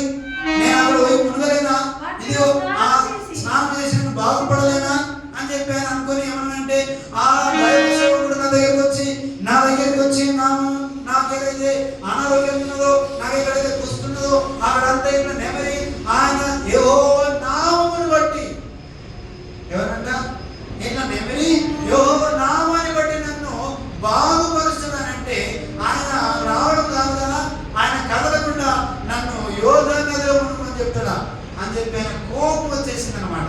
హల్లెలూయా. చూడండి, చాలా సార్లు మనం చేస్తామంటే మనం అనుకున్నది జరగకున్నప్పుడు, మనం ఊహించింది జరగనప్పుడు మనం కోపంతో రగిలిపోయి ఏం చేస్తామంటే దేవుడిని లేకపోతే అక్కడ ఉన్నటువంటి నాయకులను, అక్కడ ఉన్నటువంటి వ్యక్తులను మనం దూషించడానికి వెనుకాడం. హల్లెలూయా. సో ఇక్కడ ఇదే జరిగింది. ఆయన అనుకున్నట్లు జరగలేదు కాబట్టి ఆయన కోపం వచ్చిపోయి ఏమన్నారంటే మా దేశంలో నదులు లేవా, అందులో మునిగి నేను బాగుపడలేనా, ఈ యొక్క యోర్దాను నది కన్నా శ్రేష్టమైన నదులు మా దేశంలో ఉన్నాయి, మేము అక్కడ పోయి మునిగిపోయి అక్కడ స్నానం చేసుకొని బాగుపడలేనా అని చెప్పంటే చూడండి, ఇక్కడ ఇంకో మాట మనం గమనించాలి. నిన్ను నదిలో వెళ్ళి మునగమని చెప్పే అధికారము కలిగిన ఒక వ్యక్తిని కావాలి. హల్లెలూయా. ఆ మాట విడుదల చేసే ఒక మామూలుగా ఉన్న ఒక వ్యక్తిని కావాలి. దేవుని చేత అభిషేకించబడి దేవుని మాటను విడుదల చేసే ఒక మనుషుడు, ఒక నాయకుడు నీకు కావాలి. దేవుని స్తోత్రం. హల్లెలూయా. నీ వెళ్ళి మునిగితే బాగుపడతామని చెప్పే ఆ మాట విడుదల చేసే వ్యక్తి నీకు కావాలి. అట్లా అని చెప్పి నీవు ఆ దేశంలో వెళ్ళి మునిగితే నేను బాగుపడతానంటే ఎవరు నీకు ఆ మాట విడుదల చేయాలి? దేవుని స్తోత్రం. హల్లెలూయా. కాబట్టి ఈ వ్యక్తి అనుకున్నాడు, జరిగినందుకు ఆయన కోపం వచ్చేసింది. వచ్చింది ఎందుకోసం ఆయన? సరే, మనం డాక్టర్ దగ్గరికి వెళ్తే నేను పలానా ఎవరైనా సరే ఒక డాక్టర్ దగ్గరికి వెళ్ళాను అనుకోండి, ఆయన నాయకుడు, ఆయన ఇంకెవరైనా సరే ఆయన అప్పుడు ఏమైకుంటాడు? పేషెంట్ అయి ఉంటాడు. ఏమంటాడమ్మా? పేషెంట్గా ట్రీట్ చేస్తాడు. వాళ్ళు ఎవరైనా సరే నాయకుడా, అధికారా, ఇంకెవరా అలా మొదటి వ్యక్తి అందులో ఏం చూస్తారంటే పేషెంట్ అంటే ఈయన బాగు చేయించుకోవడానికి వచ్చిన వ్యక్తి అని వాళ్ళు గమనిస్తారు. హల్లెలూయా.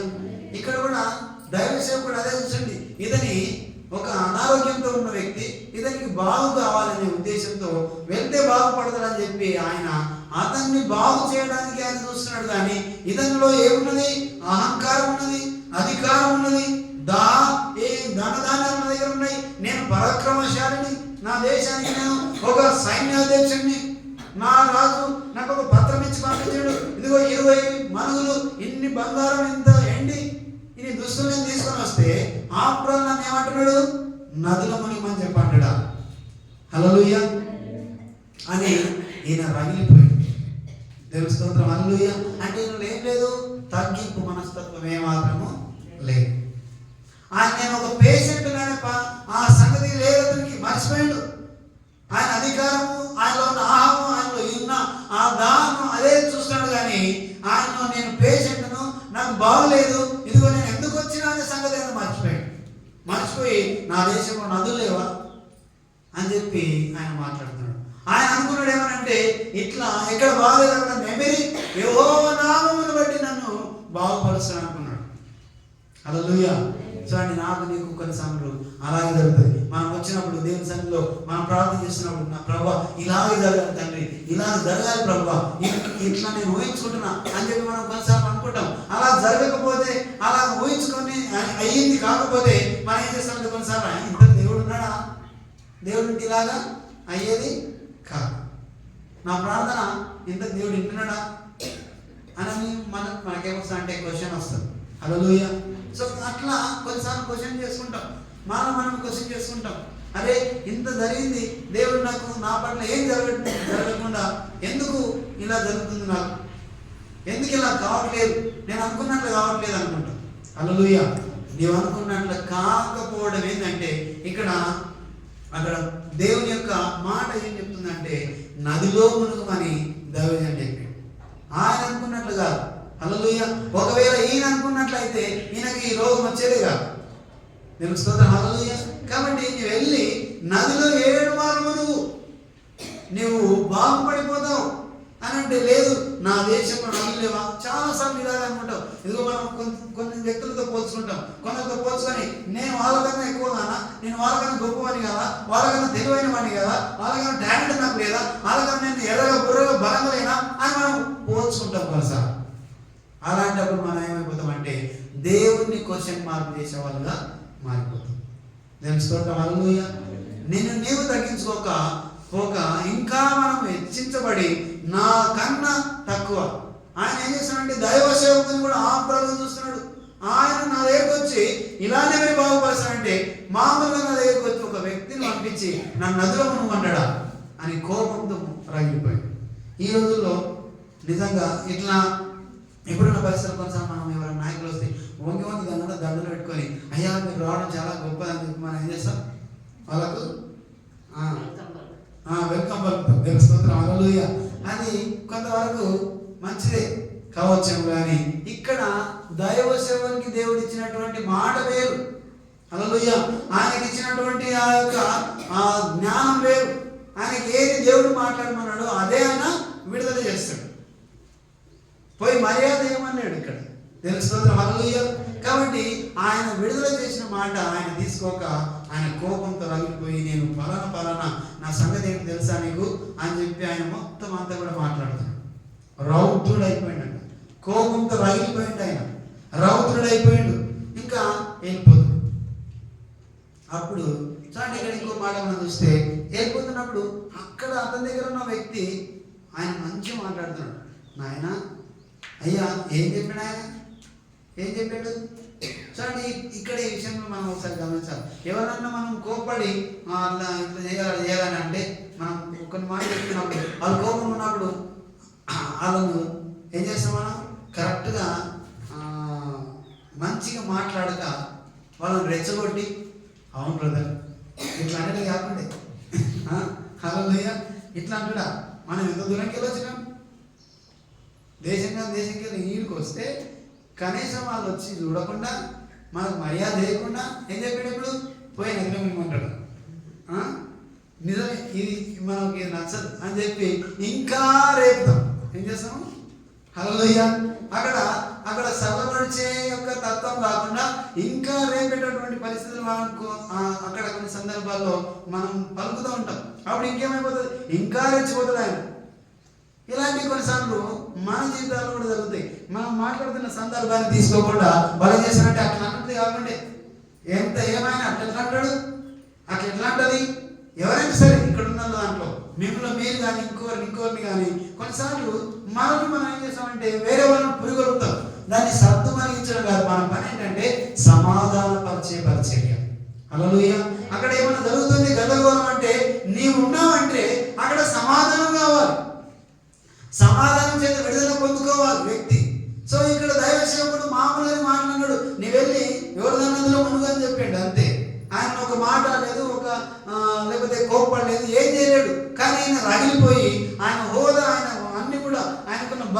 మనకున్న ఈ అన్ని కూడా ఏం చేసినాయంటే అతన్ని మా యొక్క కళ్ళను కప్పివేసింది. దేవుని స్తోత్రం, హల్లెలూయా. అందుకే ఆయన కోపంతో రగిలిపోయి వచ్చి ఇట్లా చేశానంటే అలా జరగకపోయేంత వరకు ఆయనలో ఏమొచ్చిందంటే ఇంకా అన్ని కూడా బయటకు వచ్చేసింది. చూడండి, మనం కూడా కొన్నిసార్లు ఒక వ్యక్తి మీద మర్చిపోయి, లేకపోతే మనకున్న ఆ బాధను, లేకపోతే మనకున్న ఆ లోపాన్ని మర్చిపోయి మనం ఇంకా ఎక్కువ రెచ్చిపోయి నా సంగతి తెలియదు నీకు కానీ మాట్లాడే పరిస్థితికి వస్తుంది. హల్లెలూయా. సో కాబట్టి ఇక్కడ ఆయన అన్నాడు, ఏమన్నాడయ్యా, నీ శ్రేష్టమైన నది ఉండొచ్చు కానీ అప్పుడు నీవు వెళ్ళి కేవలం నాయన 13వ వచనం, అయితే అతని దాసులలో ఒకడు వచ్చి నాయనా ఆ ప్రవక్త ఏదైనా ఒక గొప్ప కార్యము చేయుమని నియమించిన ఎడల నీవు చేయకుండువా? అయితే స్నానం చేసి శుద్ధుడవు కమ్మని మాట దానికంటే మేలు కాదా అని చెప్పినప్పుడు అతడు పోయి దైవజనుడు చెప్పినట్లు యోర్దాను నదిలో 7 మార్లు మునగగా అతని దేహము పసిపిల్ల దేహం వలెనై అతడు శుద్ధుడాయెను. హల్లెలూయా, హల్లెలూయా. చూడండి, ఇక్కడ ఆయన ఎంత మంచిగా మాట్లాడుతాడు. అందుకే సామెతల గ్రంథంలో మనం చూస్తాం, మాట చాలా ప్రాముఖ్యమైనదిగా ఉంటుంది. మనము ఒక వ్యక్తిని మాట్లాడుతున్నప్పుడు కొన్నిసార్లు మనకు తెలుసు, ఇప్పుడు ఏదన్నా జరుగుతున్నప్పుడు అనుకోకుండా వెళ్తున్నప్పుడు కాలు చేతులు తాకుతున్నప్పుడు మనం వెళ్తే అరే చూసుకోకుండా నడుస్తున్నావా అని అన్నప్పుడు అక్కడ ఏది సారీ బ్రదర్ అని అంటే సరిపోతుంది కదా. అక్కడ ఏంట్రా ఏం మాట్లాడుతున్నా, నేను ఎవరు తెలుసా అని అన్నాం అనుకో, అక్కడ బలమైన అంటే ఏం చేస్తాడు, ఏం మాట్లాడకుండా మంచిగా మనకు తగిన శాస్త్రి చేస్తే మనకు అప్పుడు ఏం అర్థం కాదు. అందుకే మాట చాలా ప్రాముఖ్యమైనది. ఇక్కడ ఈయన సమయోచితంగా ప్రవర్తించిండు ఆ యొక్క దాసుడు. ఆయన ఏం చెప్పాడు, ఆయన ఇంతకన్నా ఎక్కువ బలమైన పని, ఇంతకన్నా గొప్ప పని, ఇంతకన్నా డబల్ ఇంకేమన్నా నీకు చెప్పితే నీవు చేయకూడదువా? ఆయన ఏం చెప్పాడు, కేవలం నదిలో మునుగు అనే మాట చెప్పాడు. అది చేస్తే పోలేదా అని అంటే అప్పుడు ఆయనలో మార్పు వచ్చింది. హల్లెలూయా. సమయోచితంగా మాట్లాడాలి. కొన్నిసార్లు మనం ఏం చేస్తామంటే ఆ రెచ్చిపోయిన వ్యక్తిని ఇంకా రెచ్చగొట్టేసి హల్లెలూయా ఆయన పైకి ఎత్తేసి కింద పడేస్తాం కొన్నిసార్లు. ఇలా కాకుండా మాట చాలా మంచిగా మాట్లాడి అయ్యా ఇలా జరిగిందని చెప్తే అప్పుడు ఆయనలో అవును కదా అని చెప్పి ఆయనలో మార్పు వచ్చి ఆయన వెళ్ళండి, ఎక్కడ వెళ్ళిండు, నదిలోకి వెళ్ళి మునిగిండు. ఒకసారి మునిగితే కాలేదు, సంపూర్ణత్వం కావాలి, సంపూర్ణం తగ్గింపు కావాలి. అతనికి ఏవేవి ఉన్నాయో అవన్నీ పోవడానికి 7 మార్లు మునిగిండు. 7 మార్లు మునిగిన తర్వాత ఆయన దేహం ఎలా మారిందమ్మా, పసి పిల్లవాడి దేహంలా మారిను. దాదాపుగా నాకు తెలిసి 50 సంవత్సరాల వ్యక్తి అయి ఉండొచ్చు. కానీ అప్పుడు కూడా ఎలా మారింది, దేహం అంతా కూడా పసిపిల్లవాడి దేహంలో మారిపోయింది. హల్లెలూయా.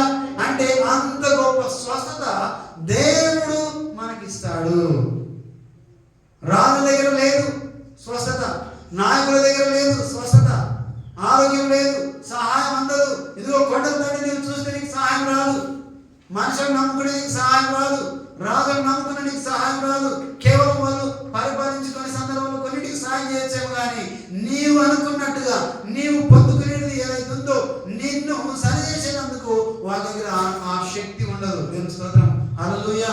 కేవలము దేవుని చేత మాత్రమే ఈ స్వస్థత, ఈ ఆరోగ్యం అనేది ఆయన ద్వారా మాత్రమే దొరుకుతుంది. కాబట్టి ఈ యోర్దాను నది మురికిగా ఉంటుంది, అది బురదగా ఉంటుంది. అందులో మునిగితే చిచి అంటే వాళ్ళకి పడరాదు. సిరియా దేశస్తులకు ఇజ్రాయెల్ అంటేనే పడరాదు. అప్పుడు ఆ నదిలో మునగడం ఆయనకి ఇంకా బాగా కోపం తెప్పించింది, అసహ్యం తెప్పించింది. కాబట్టి అందులో నేను ఎలా మునగాలనుకున్నాడు. అందుకే మా దేశంలో ఉన్న నదులలో నేను మునిగి బాగా అయిపోతా, ఈ నదిలో మునగాలని అని చెప్పి ఆయన కోపడ్డాడు.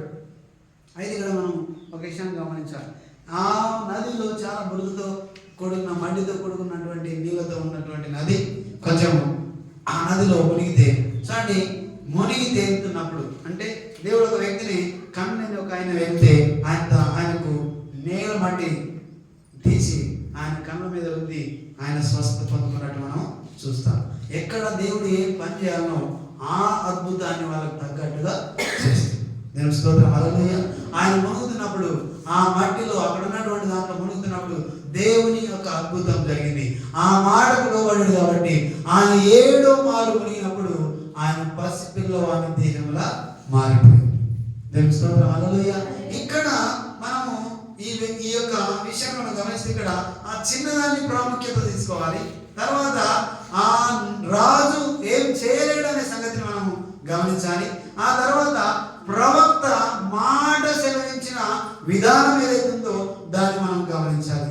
ఆ తర్వాత ఆ నయమాను దగ్గర ఉన్న సేవకుడు ఏదైతే మంచి మాటలు మాట్లాడిండో అది కూడా చాలా ప్రాముఖ్యమైనది. దేవుని స్తోత్రం, హల్లెలూయా. సో కాబట్టి ఇక్కడ దైవ సేవకుడు దేవుని చేత అభిషేకించబడ్డవాడుగా, అందుకే యెషయా గ్రంథం అంటాడు, నా సేవకుని యొక్క మాటను నేను రూఢిపరుస్తాను, దాన్ని ముద్రిస్తాను, అది జరిగి తీరుతుందని చెప్పి మనం బైబిల్లో చూస్తాం. అందుకే ఈయన మాట అన్నాడు, నేను యోర్దాను నదిలో మునుగు అప్పుడు నువ్వు బాగైపోతావు అని అంటే ఆయన వెళ్ళలేకపోయింది. చూడండి, కొన్నిసార్లు మనం పొందవలసిన దాన్ని మనమే పాడు చేసుకునేటువంటి పరిస్థితి మనం తెచ్చుకుంటాం. హల్లెలూయా. నీవు పొందవలసిన దాన్ని నీవే అలానే అడ్డుకునే అవకాశాన్ని పొందుకుంటావు. ఎందుకంటే నీకున్నటువంటి ఆ తత్వం కానీ, ఆ ఆలోచన కానీ, ఆ హోదా కానీ, ఆ పలుకుబడి కానీ, ఆ యొక్క అన్ని కూడా నేను ఏం చేస్తానంటే అక్కడ దేవుని యొక్క చిత్తాన్ని పొందుకోలేక, దేవుని యొక్క అనుగ్రహాన్ని పొందుకోని పరిస్థితిని మనం తెచ్చుకుంటాం. దేవుని స్తోత్రం, హల్లెలూయా. కానీ మునిగిన తర్వాత ఆయన ఎందుకు ఈరోజు మనం ఆయన నూతనంగా మారిపోయాడు, నూతన జన్మ వచ్చింది అనుకోవాలి. నయమానికి ఏమొచ్చిందమ్మా? నూతన జన్మ వచ్చింది. దేవుని స్తోత్రం, హల్లెలూయా. మనం చూస్తే ఇదిగో ఆయన నికోదేము క్వశ్చన్ అడుగుతాడు, అయ్యా తల్లి గర్భంలో ఒక ముసలివాడు వెళ్ళి ఎలా ఆయన నూతన జన్మ పొందుకుంటాడు అని అంటే అప్పుడు అంటే ఏసంటాడు, నీటి మూలము కానీ ఆత్మ మూలము కానీ ఒకడు జన్మిస్తే తప్ప ఆయన పరలోక రాజ్యానికి వారసుడుగా ఉండడని చెప్పి అన్నాడు. దేవుని స్తోత్రం, హల్లెలూయా.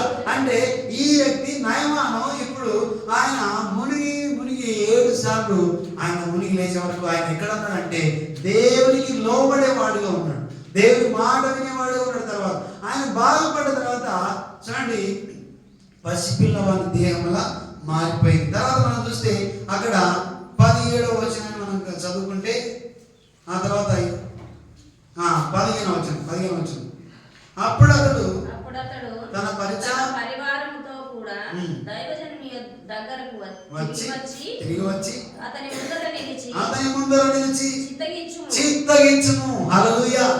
చిత్తగించుము.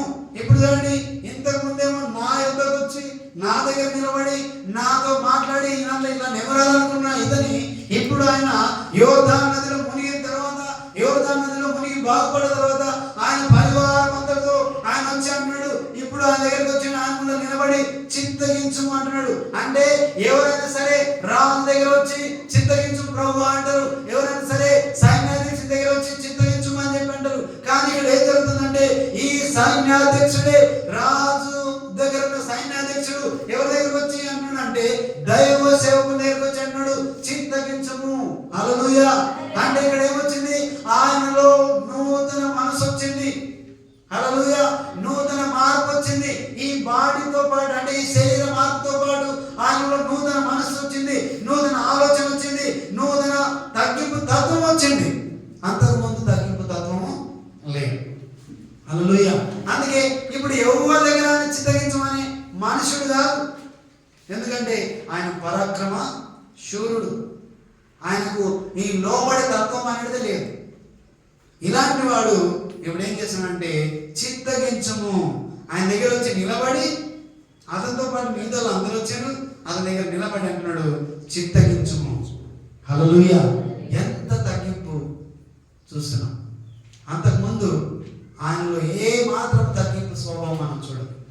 అందుకే నయమాను నూతనమైన జన్మగా ఉన్నాడు. దేవుని స్తోత్రం, హల్లెలూయా.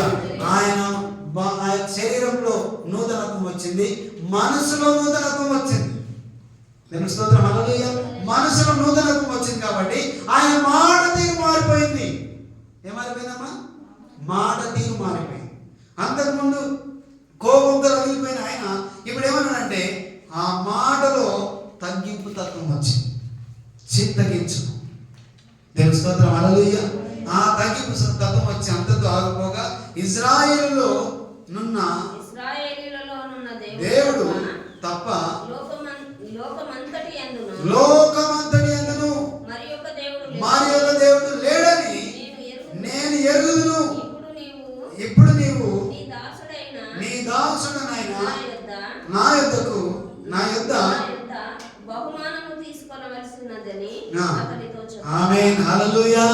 హల్లెలూయా.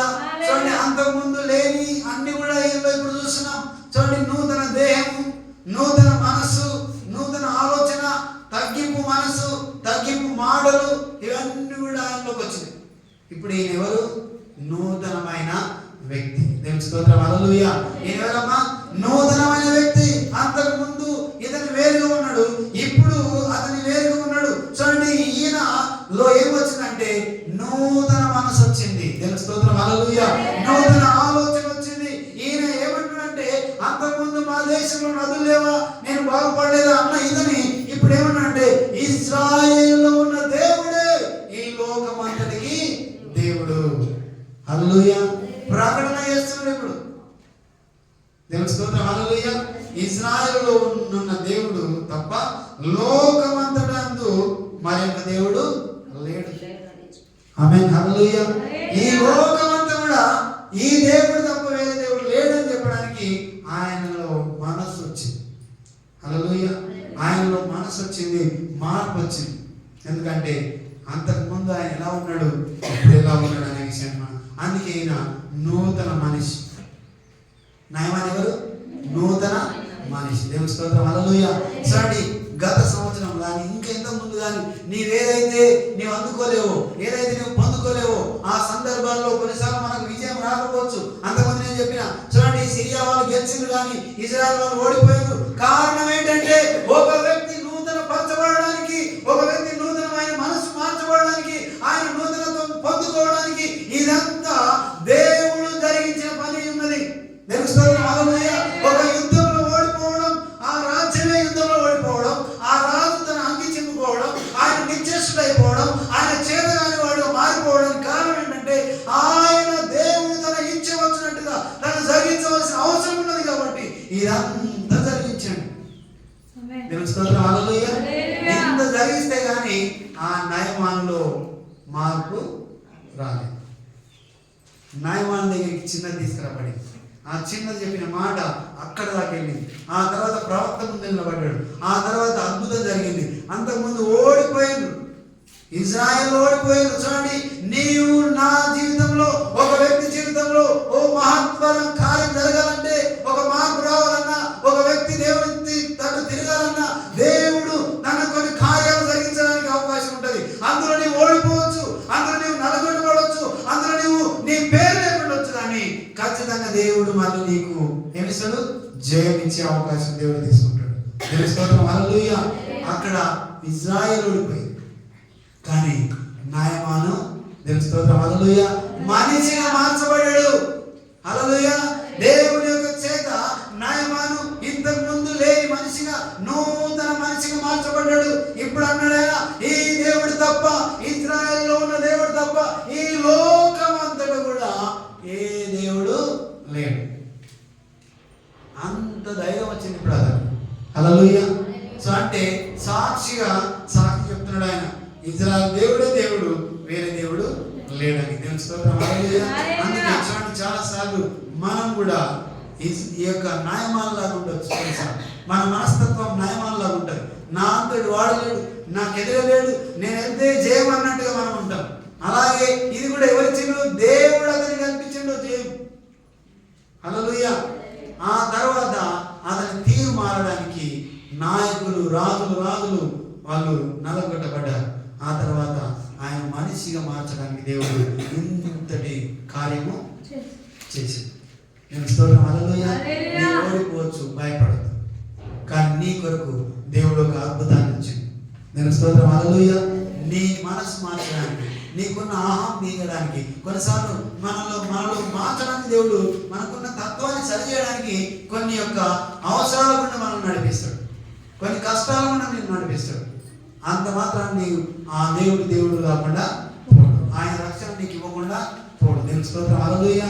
అందుకే ఈ లోకంలో ఉన్నటువంటి నాయకులను, మనుషులను, లేకపోతే ఇంకా కొండల తాటని చూస్తే నీకు సహాయం రాదు, కానీ దేవుడి నుంచి నీకు సహాయం వస్తుంది. దేవుని స్తోత్రం. హల్లెలూయా. కాబట్టి మనం ఏం చేయాలంటే ఈయనలాగా మారాలి. ఎవరిలాగా మారాలి? ఈ సంవత్సరంలో నయమాను వారి మారడానికి ఈ దేవుడు తప్ప వేరే దేవుడు లేడనే సాక్ష్యం నీ ద్వారా రావాలి, నా ద్వారా రావాలి. దేవుని స్తోత్రం. హల్లెలూయా. అందరం లేచిన వాడు పరిశుద్ధాత్మ నీకు స్తోత్రం చెల్లిస్తున్నాను ప్రభా. న్యాయమాన్ని మా ముందు ఉంచావు తండ్రి ప్రభా. నిజంగా ఆయనలో ఇంత మాత్రం కొంచెం కూడా మార్పు లేని వ్యక్తి, కొంచెం కూడా ఆయనలో తగ్గింపు లేని వ్యక్తి. ఆయన ప్రభా ఎంతగా మార్చబడ్డాడు అనే విషయాన్ని ఈరోజు ఒక నూతన మనిషిని మా ముందు ఉంచాం. ఒక నూతన మనిషిగా ఆయన మార్చాం తండ్రి. నూతన మనిషిగా ఆయన మార్చడానికి ప్రభా నీవు తండ్రి ప్రభా అయా పూనుకున్న విధానం బట్టి నీకు వందనాలు ప్రభా. నీకు స్తోత్రం తండ్రి. న్యాయమాను అద్భుతాన్ని పొందుకున్నాడు. న్యాయమాను తన జీవితంలో మేలు పొందుకున్నాడు. అంతేకాదు న్యాయమాను ఒక నూతన మనిషిగా మారిపోయాడు. ఓ దేహమే మారిపోవడం కాదు, మనసు మారింది, ఆలోచన మారింది, ఆయన చూపు మారింది, ఆయన మాట తీరు మారింది, ఆయన స్తుతించడం మారింది. అంతకు ముందు ఆయన వేరే దేవుడిని నమ్మేవాడు, ఇప్పుడు ఇశ్రాయేలు దేవుడే. ఆ దేవుడు మాత్రమే ఆ దేవుడు తప్ప వేరే దేవుడి లోకంలో లేడని ఆయన సాక్ష్యం చెప్పాడు. నేను స్తోత్రం హల్లెలూయా. న్యాయమాను ఒక నూతన మనిషిగా మార్చడానికి దేవుడు ఒక రాజ్యాన్ని ఆయన ఒక రాజ్యాన్ని వాడుకున్నాడు, ఒక రాజును వాడుకున్నాడు. అంతేకాదు ఒక చిన్నదాన్ని వాడుకున్నాడు. ఆ చిన్నది సువార్త ప్రకటించింది. ఈరోజు నువ్వు ఏ స్థితిలో ఉన్నావో, ఏ పరిస్థితిలో ఉన్నావో, కానీ నువ్వు పరిచర్య చేసే స్థితి ఏదైనా సరే, నీవు దేవుడి చేత ఉంటే చాలు. దేవుడితో నువ్వు ఉంటే ఖచ్చితంగా నీ మాట విడుదల చేయబడితే అక్కడ మహాకార్యం జరుగుతుంది. ఎందుకంటే నీవు ఆ కార్యం జరిగించడానికి ఇష్టపడుతున్నావు, దేవుని చిత్తాన్ని జరిగించడానికి ఇష్టపడుతున్నావు. కాబట్టి దేవుడు ఏ మాత్రము దాన్ని త్రోసివేయడు. ఆ కార్యాన్ని జరిగించడానికి ఆయన సిద్ధంగా ఉన్న దేవుడు, ఆయన జరిగించి తీరుతాడు. పరిశుద్ధాత్మ దేవానికి వందనాలు. ఇవాళ ప్రతి ఒక్కరి మీరు బలపరచని నమ్ముతున్నా. అయా మాలో ఒక వ్యక్తిలో మార్పు తీసుకురావడానికి నీవు తండ్రి గొప్ప కార్యాలు చేయడానికి సిద్ధంగా ఉన్నావు. అయా కొన్ని సందర్భాల్లో మేము ఓడిపోతున్నామని అనుకుంటాం. ఎందుకు ఓడిపోతున్నామో తెలియదు. మాకున్నటువంటి ఆ పరిస్థితిని మేము ఎరగకుండానే మాకున్నటువంటి ఆహము, దాహము, ఆ యొక్క హోదా అవన్నీ కూడా మా బలము, మా బంధువులన్నీ కూడా అవన్నీ మా తోటి ఉంటాయి. కాబట్టి కొన్నిసార్లు మాకు తెలియకుండానే మేము ఓడిపోతాం. కారణం మేము మమ్మల్ని జయించడానికి, ఇదిగో నూతనంగా మార్చడానికి, నూతన తత్వం మాకు ఇవ్వడానికి, నూతన కార్యాలు మా జీవితంలో జరిగించడానికి కార్యం జరుగుతుందని మేము తెలుసుకున్నట్టు సహాయం దయచి ఇక్కడ ప్రతి విడలో దర్శించండి ప్రభు. అయ్యా నీ కార్యం జరిగించండి, నీ కార్యం జరిగించండి. రాజు అంటున్నాడు నేనేమన్నా దేవుడనా అని మాట్లాడుతున్నాడు. ఇదిగో దైవ సేవకుడు, దేవుని చేత ప్రతినిధిగా ఉన్నవాడు. ఆయన అంటున్నాడు నేనున్నానని తెలియజేయండి. ఇక్కడ నేనున్నానని తెలియజేయండి. ఇదిగో నీవు ఇక్కడ ఉన్నావు, ఇదిగో నీవు ఇక్కడ ఉన్నావు. నీవు దేవుని కొరకు ప్రార్థిస్తున్నావు, దేవుని కొరకు నీవు చూస్తున్నావు, అది జరుగుగాక. ఏ ఆలోచన నువ్వు కలిగి ఉన్నావో, దేవుని చిత్తం ఏదైతే జరగాలనుకున్నావు అది ఈ దేశంలో, నీ ప్రాంతంలో, నీ కుటుంబంలో, నీలో అది జరుగుగాక. యేసు నామములో మనం పొందుకుందాము గాక. దేవుడు దాన్ని జరిగించును గాక. ఎందుకంటే దేవుడు నిన్ను నియమించిన ఇక్కడ, దేవుడు నిన్ను ఏర్పాటు చేసిన ఇక్కడ, నేను ఆయనకు లోబడుతూ, ఆయన మాటకు లోబడుతూ ముందుకు సాగితే మన జీవితాల్లో గొప్ప అద్భుతాన్ని దేవుడు నీ కొరకు వచ్చాడు. పరిశుద్ధాత్మ దేవునికి వందనాలు ప్రభువా. నీ కార్యం మధ్యలో జరిగించాను. ఆ చిన్నదాని వల్లే నేను వాడబడుదును గాక. ఆ చిన్నదాని వల్లే నేను వంతును గాక. ఏ ప్రాంతంలో నేనున్నానో ఆ ప్రాంతంలో పరిచర్య జరిగించడానికి నన్ను నియమించాడు. నీకు వందనాలు. నేను ఆ ప్రాంతంలో నీ సువార్త ప్రకటించుదును గాక. నీకు సాక్షి బిడ్డగా నేను ఉందును గాక. అలాంటి గొప్ప కార్యాలు ప్రతి బిడ్డ ద్వారా మీరు జరిగించమని ప్రార్థిస్తున్నాను. ఈ కార్యం తండ్రి ఇక న్యాయమాన నూతన మనిషిగా మారడానికి అయ్యా ఇచ్చిన గొప్ప కార్యం బట్టి పొందన. ఇదిగో ఇక్కడ మేము కూడా తండ్రి ఎంతో కొంతమందిని మేము నూతనంగా మార్చడానికి మమ్మల్ని వాడుక చేస్తాయా. నన్ను వాడుక తండ్రి, నన్ను బలపరచు ప్రభువా. అయ్యా నీ కార్యాలు మా మధ్యలో జరుగును గాక. నీ కార్యం మా మధ్యలో జరుగును గాక ప్రభు. ఇక్కడ ప్రతి బిడ్డని మీరు వాడుకోండి, ప్రతి ఒక్కరు మీరు దర్శించండి, మీరు మాయం పొందండి, ప్రతి ఒక్కరిని బలపరచండి ప్రభు. వారు ఉన్న ప్రదేశంలో వారు నిలబడుదురు గాక, నీ కొరకు నిలబడుదురు గాక, నీ మాటలు వాళ్ళు పలుకుదురు గాక. అయ్యా నీ కార్యాలు వాళ్ళు చూచుదురు గాక. గొప్ప కార్యం ధరించి మాయం పొందమని ప్రతి బలహీనతను యేసునామములో గద్దిస్తున్నాం. అది కుష్ఠరోగమా ఇంకా ఏ రోగమా నయమాలను బాగు చేసిన దేవుడు ఇదిగో నీ దగ్గర నా దగ్గర ఉన్న ప్రతి బలహీనతను యేసునామములో విడిచిపోవును గాక. సంపూర్ణ స్వస్థత పొందుకుందుము గాక, ఆరోగ్యం పొందుకుందుము గాక. నీ కార్యం ధరించి నీ నామానికి మహిమ తెచ్చుకోండి ప్రభువా. ప్రతి ఒక్కరిని బలపరిచి నమ్ముతూ ఏ సర్వశక్తి గల నామములో అడిగి స్తుతించి వేడుకుంటున్నాం మా పరమ ఆమేన్.